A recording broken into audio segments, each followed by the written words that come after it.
শুরু করব? আর কারো স্যার কোয়েশ্চেন অ্যান্সার শুরু করুন। কোশ্চেন আনসার বলো, কিসের কোশ্চেন আনসার? ট্রান্সলেশন ইউজ করবো? না স্যার, শুধু বাংলা অঙ্ক ইংরেজি তিনটে মিশিয়ে জিজ্ঞেস করুন স্যার। স্যার হ্যাঁ, আমার টপিকটা তো দেওয়া হলো না, আমি করছিলাম, তাহলে একটু করলাম। আর কি পেন্ডিং রয়েছে? বাবু পড়াবো, শুনছি।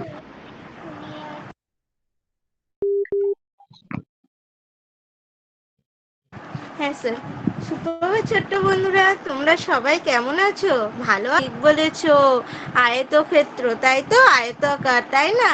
আচ্ছা, আমরাও আজকে কিন্তু অনেক আর একটা অন্য কিছু জানবো। কি জানবো জানো? আচ্ছা, এবার আমার হাতে কি আছে বলো তো? এটা, হ্যাঁ ঠিক বলেছো, ডাস্টার। ডাস্টার কেমন দেখতে? কি বলছো, অনেকটা আয়তাকার?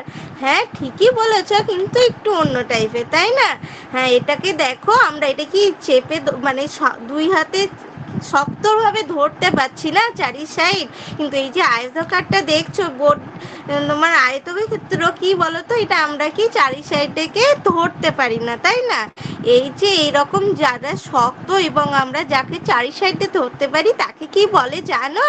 সেই সব আকারগুলোকে আমরা বলি ঘনবস্তু। তাহলে আমরা কি বললাম? সেগুলোকে বলে ঘনবস্তু।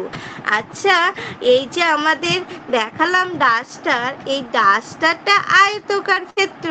আর দেখো ডাস্টারটা শক্ত, এটা কি আমরা হাতে ধরে নিচ্ছি, তাই তো? তাই এটা আয়তকার ক্ষেত্র, আয়তকার, সেই জন্য এটার নাম আছে একটা, এটাই কি বলা হয় জানো? আয়তঘন। তাহলে বললাম আয়তকারের ক্ষেত্র দেখতে কি আমরা তারে কি বলি? হ্যাঁ ঠিক বলেছো, আয়তঘন। আর এইরকম কি হবে বলো তো? হ্যাঁ দেখো, তোমাদের পেন্সিল বক্স আছে তাই না? একদম ঠিক বলেছো, এটাও একটা আয়তঘন চিত্র। আচ্ছা, আমরা কেউ দেখেছো ফুটবল? ফুটবলটা কেমন? গোল, তাই তো? তাহলে এই যে গোল আকৃতি, দেখো এটাই কি বলে জানো? অঙ্কের ভাষায় এটাকে বলা হয় গোলক। হ্যাঁ ঠিক বলেছো। কি বলছো? হ্যাঁ যে বৃত্ত, বৃত্তটা গোল, হ্যাঁ ঠিক বলেছো, কিন্তু বৃত্ত একটু চ্যাপ্টা হয়, কিন্তু যেটা আমাদের গোলক না, সেটা আমরা পুরো গোল, মানে চারি সাইডেই সমান, যাকে আমরা ধরতে পারবো, তাই তো? আচ্ছা বলো তো, রসগোল্লা, রসগোল্লা ছবিটা কেমন? হ্যাঁ ঠিক বলেছো, গোল। তাহলে এটা কিসের ছবি বলো তো? হ্যাঁ ঠিক বলেছো, এটা হচ্ছে গোলক।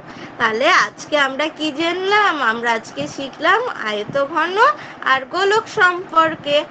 তোমরা কিন্তু খাতায় এরকম আয়তঘন আর গোলকে দুটো ছবি এঁকে নিয়ে আসবে এবং সেগুলোর নাম লিখবে। ধন্যবাদ স্যার।